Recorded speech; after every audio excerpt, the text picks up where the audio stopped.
ലൈംഗിക അവയവത്തെക്കുറിച്ചും പുരുഷന്മാരുടെ ലൈംഗിക അവയവത്തെക്കുറിച്ചും പറയുമ്പോൾ ഇവർ വല്ലാത്ത ഒരു സുഖം ഇവർ അനുഭവിക്കുന്നുണ്ടെങ്കിൽ ഇവർ മുഹമ്മദിന്റെ യഥാർത്ഥ അനുയായികളാണ്. മുട്ടിലിഴയുന്ന കുഞ്ഞിനെ കണ്ടപ്പോൾ പോലും കാമം തുടിച്ചു നിന്നിട്ട് അവളെ പോലും കെട്ടുന്നതിനെ കുറിച്ചും മാത്രം ചിന്തിച്ച ഒരു മുഹമ്മദ് അണ്ണൻ, ആ അണ്ണന്റെ അനുയായികൾ അറ്റ്ലീസ്റ്റ് ഇങ്ങനെയെങ്കിലും പറഞ്ഞൊന്ന് സുഖിക്കണ്ടേ. എന്തായിരുന്നാലും 5 വയസ്സുള്ള കുഞ്ഞിനെ കെട്ടി സുഖിക്കും എന്ന് പറയാൻ ഇവർക്ക് ഇപ്പോൾ പറ്റുന്നില്ല. അപ്പൊ നമ്മൾ പറഞ്ഞു വന്നത് മലപ്പുറത്തെ ഉണ്ണിക്കമ്മദിന്റെ വീട്ടിലെ ആയുധ ശേഖരത്തെ കുറിച്ചായിരുന്നു. കേരളത്തിലെ ഒരു ജില്ലയാണ് മലപ്പുറം എന്ന് പലപ്പോഴും ചിലരെങ്കിലും മറന്നു പോകുന്നുണ്ട്. ഇവര് വിചാരിക്കുന്നത് മുറിയന്മാരുടെ പ്രത്യേകമായിട്ടുള്ള മിനി പാകിസ്ഥാനാണ്, അവർക്കങ്ങനെ കുത്തകയായിട്ട് കൊടുത്തിട്ടുള്ളതാണ്, മലബാറിന്റെ അട്ടിപ്പേർ അവകാശം ഇവരുടെ കയ്യിലാണെന്നാണ് ഇവർ വിചാരിക്കുന്നത്. ഉടനെ തന്നെ അത് തിരുത്തി എഴുതപ്പെടും. നോക്കിക്കോ, കേരളം ഒരു കേന്ദ്രഭരണ പ്രദേശമായി മാറുന്നത് അതിവിദൂരമല്ല, ഉറപ്പ്. കാരണം അതിന്റെ എല്ലാ അലയൊലികളും നരേന്ദ്രമോദി അറിയുന്നു, കാണുന്നു, അതിന്റെ പണി തുടങ്ങിയും കഴിഞ്ഞു എന്നറിയുന്നുണ്ട്.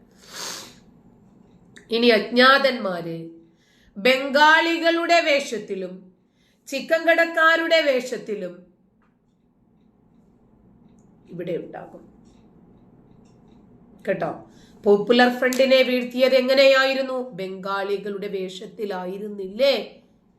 നമ്മുടെ ടീംസ് അങ്ങോട്ട് അഴിഞ്ഞാടിയത് NIA ഉദ്യോഗസ്ഥർ അതുപോലെ അതിവിദൂരമല്ല. സ്വർണ്ണക്കടത്തും കള്ളപ്പണവും യഥേഷ്ടം വന്നിറങ്ങുന്ന മലബാറിന്റെ മണ്ണിൽ ഈ പണക്കൊഴുപ്പിൽ എല്ലാം നിങ്ങൾക്ക് കൈപ്പിടിയിൽ ഒതുക്കാമെന്ന് വിചാരിക്കരുത്, നടക്കില്ല. ഇതിന്റെ പിന്നിൽ പ്രവർത്തിക്കുന്ന ആളുകളുടെ ലക്ഷ്യം ഇസ്ലാം മത രാജ്യം ഉണ്ടാക്കുക എന്നതല്ലേ? നരേന്ദ്രമോദി ഇരിക്കുന്നിടത്തോളം അത് നടക്കുമോ എന്നതൊരു ചോദ്യമാണ്. ഇങ്ങനെ ഉണ്ടാക്കുന്ന മലദ്വാർ ഗോൾഡും ഉമ്മറം ഗോൾഡും അതുപോലെ ഇവര് കൊണ്ടുവരുന്ന മയക്കുമരുന്ന്, ഇതിന്റെ ഒക്കെ പണം ഇവര് തീവ്രവാദ പ്രവർത്തനങ്ങൾക്കാണ് ഉപയോഗിക്കുന്നത്. ക്ലാരിറ്റി ഇല്ലാത്ത ചാരിറ്റിക്ക് വേണ്ടിയിട്ട് നന്മ മരങ്ങൾ കോടികൾ കൊണ്ടുവന്ന് വിതറുന്നതും തീവ്രവാദ പ്രവർത്തനങ്ങൾക്കാണ്. അന്വേഷണ ഏജൻസികൾ തന്നെ പല തവണകളിലായി തുറന്നു പറഞ്ഞിട്ടുള്ള വസ്തുതകളാണിത്. ഇനി ഈ രാജ്യത്തിനു വേണ്ടി സംസാരിക്കുമ്പോൾ, ഈ രാജ്യത്തിന്റെ പുരോഗതിയും വളർച്ചയെ കുറിച്ചിട്ടും നമ്മൾ സംസാരിക്കുമ്പോൾ, തീവ്രവാദികൾക്കെതിരെ സംസാരിക്കുമ്പോൾ ആർക്കെങ്കിലും കുരു പൊട്ടുന്നുണ്ടെങ്കിൽ മനസ്സിലാക്കിയാ മതി, അവനൊരു ഇരുമ്പ് നിക്കറിട്ട ഭീകരനാണ്. എപ്പോഴാണ് പൊട്ടിത്തെറിക്കേണ്ടത് എന്നത് മാത്രമേ അവൻ ചിന്തിക്കുന്നുള്ളൂ. കാരണം പൊട്ടിത്തെറിച്ച് പോയാലും അവർക്കിനിപ്പോ ഹൂറികൾ അവിടെ ഇരിക്കുന്നത് കൊണ്ട് ആ കഷ്ടപ്പാടൊന്നും വേസ്റ്റ് ആകത്തില്ലല്ലോ. ഇത് പറയുമ്പോൾ ഏതെങ്കിലും ഒരു മതവിഭാഗത്തിന് എതിരായിട്ടാണ് സംസാരിക്കുന്നത് എന്ന് ചിന്തിക്കേണ്ട. ഈ തീവ്രവാദികളുടെ ഒരേ ഒരു ലക്ഷ്യം ഇസ്ലാമിക ഭരണം. എന്നിട്ട് അവിശ്വാസികളായിട്ടുള്ള ആളുകളെ, ഇസ്ലാം മതത്തിൽ നിന്നും വേറിട്ട് നിൽക്കുന്ന ആളുകളെ അടിമകളാക്കി മാറ്റി അവരെ നിയന്ത്രിച്ചു മുന്നോട്ട് കൊണ്ടുപോകാൻ പറ്റും. അപ്പൊ അധികാരം, ആധിപത്യം നമുക്ക് മാത്രം. ഇത്തരം നീക്കങ്ങൾ ഈ ജനാധിപത്യ രാജ്യത്ത് വച്ച് പൊറുപ്പിക്കാൻ പറ്റില്ല. മലപ്പുറം ജില്ലയിലെ സ്വർണ്ണക്കടത്തും കള്ളപ്പണവും ഇതൊക്കെ നടക്കുന്നു എന്നത് പകൽ പോലെ സത്യമാണല്ലോ. അത് മുസ്ലിം സമുദായത്തെയാണ് നിങ്ങൾ ഉദ്ദേശിച്ചത്. ജഗതി പറയുന്നത് പോലെ ഇത് എന്നെയാണ് ഉദ്ദേശിച്ചത്, എന്നെ തന്നെയാണ് ഉദ്ദേശിച്ചത്, എന്നെ മാത്രമാണ് ഉദ്ദേശിച്ചത് എന്ന് പറയുമ്പോൾ നിങ്ങൾക്ക് പൊള്ളുന്നുണ്ടെങ്കിൽ, നിങ്ങൾക്ക് കൊള്ളുന്നുണ്ടെങ്കിൽ നിങ്ങളാണ് അതിന്റെ ആളുകൾ. ഇത് പറയുമ്പോൾ എങ്ങനെയാണ് മുസ്ലിം സമുദായത്തെ അധിക്ഷേപിക്കലാകുന്നത്? ഇത് പറയുമ്പോൾ എങ്ങനെയാണ് മലപ്പുറം ജില്ലയെ ആക്ഷേപിക്കലാകുന്നത്?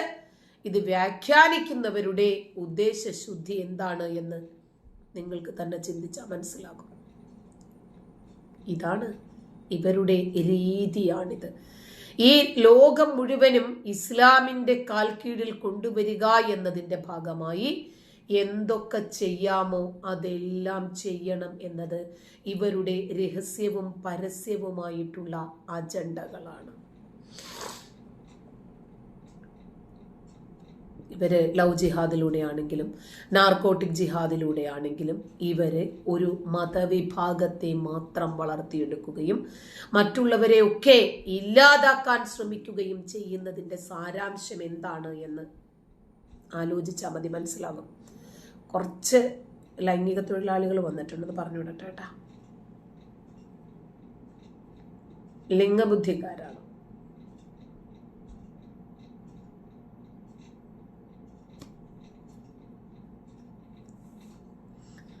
ലിംഗബുദ്ധിക്കാരോട് ഇനി മറുപടി പറയണ്ട. അതുകൊണ്ട് അവരെ പറഞ്ഞു വിട്ടേക്കാം. കാരണം അവരിനിപ്പോൾ എൻ്റെ ലൈവ് കാണണ്ട എന്ന് വിചാരിക്കാത്തല്ലാതെ വേറെ വഴിയൊന്നുമില്ല. ഇപ്പോൾ ഇവര് നമ്മുടെ നാട്ടിലെടുക്കുന്ന ചില അജണ്ടകൾ കണ്ടോ? ബംഗ്ലാദേശിൽ സംവരണ പ്രശ്നവും വോട്ട് പ്രശ്നവുമായിരുന്നില്ലേ തുടക്കം? രാഹുൽ ഗാന്ധി തുടങ്ങി വെച്ചത് കണ്ടു. ഇവിടെ നടക്കില്ല, അത് വേറെ. ശ്രീലങ്കയിലും ഇതേപോലെയുള്ള പ്രശ്നമായിരുന്നു തുടക്കം, നേപ്പാളിലും ഇതേ. അപ്പൊ നമ്മുടെ രാജ്യത്തിന്റെ അതിർത്തി പങ്കിടുന്ന രാജ്യങ്ങളിലൊക്കെ സംഘർഷഭരിതമായിട്ടുള്ള സാഹചര്യങ്ങൾ ഉണ്ടാക്കി വിജയിപ്പിച്ച അതേ സ്ട്രാറ്റജി തന്നെയാണ് ഇവർ ഇന്ത്യ മഹാരാജ്യത്തും എടുക്കുന്നത്. പക്ഷേ ശ്രീലങ്കയിലും നേപ്പാളിലും ബംഗ്ലാദേശിലും പാകിസ്ഥാനിലും ഇല്ലാത്ത ഒരു സ്ട്രാറ്റജി നരേന്ദ്രമോദി തുടങ്ങി വെച്ചിട്ടുണ്ട് ഈ രാജ്യത്ത്. അത് ഒരു പക്ഷേ നമ്മുടെ കരസേനയോടും വ്യോമസേനയോടും ഒക്കെ ചോദിക്കേണ്ടി വരും.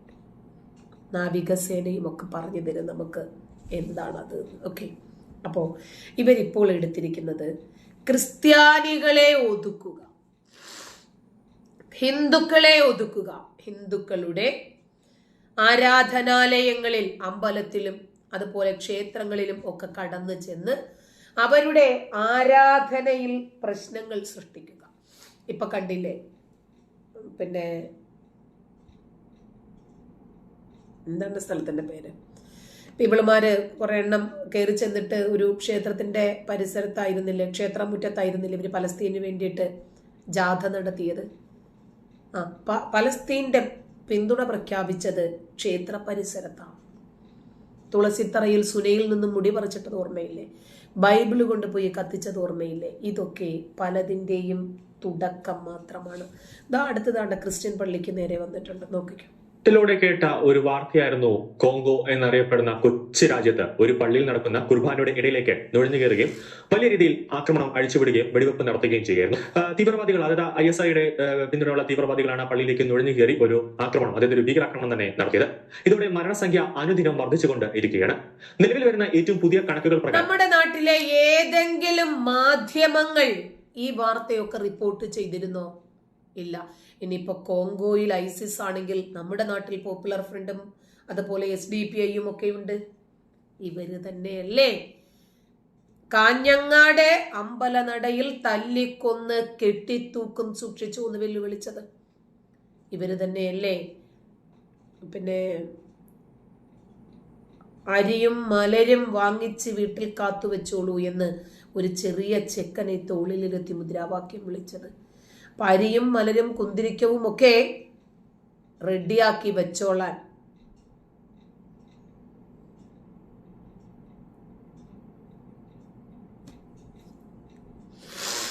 49 പേർക്ക് ജീവൻ നഷ്ടപ്പെടുകയും അതിൽ 9 പേർ കുട്ടികളും.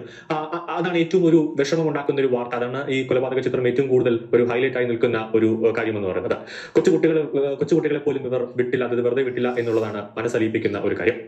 അതിന് ചെറുതെന്നോ വലുതെന്നോ വ്യത്യാസമില്ലാതെ എതിർക്കുന്ന എല്ലാവരെയും ഇല്ലാതാക്കിയ പാരമ്പര്യമുള്ള മമ്മദിന്റെ ഗുണ്ടകളല്ലേ ഇതിൽ കൂടുതലൊന്നും പ്രതീക്ഷിക്കണം. ഏതായാലും ISIന്റെ പിന്തുണയുള്ള, അതായത് ഇസ്ലാമിക് സ്റ്റേറ്റിന്റെ പിന്തുണയുള്ള ഭീകരരാണ് ആക്രമണം നടത്തിയത്.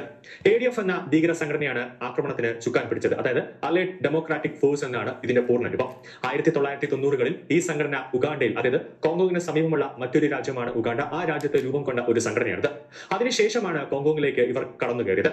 കേവലം 10% മാത്രം മുസ്ലിം ജനസംഖ്യ ഉള്ള കോങ്കോ ഒരു ഇസ്ലാമിക രാജ്യമാക്കി മാറ്റണമെന്ന മുദ്രാവാക്യം 10% ഇവർ ഈ ഗതിയാണെങ്കിൽ ഒരു 20%, 50%, 60%. ഒന്ന് ചിന്തിച്ചു നോക്ക്, എന്തുകൊണ്ടാണ് ഞാനിത് പറയുന്നത് എന്ന് അപ്പോഴേ നിങ്ങൾക്ക് മനസ്സിലാവും.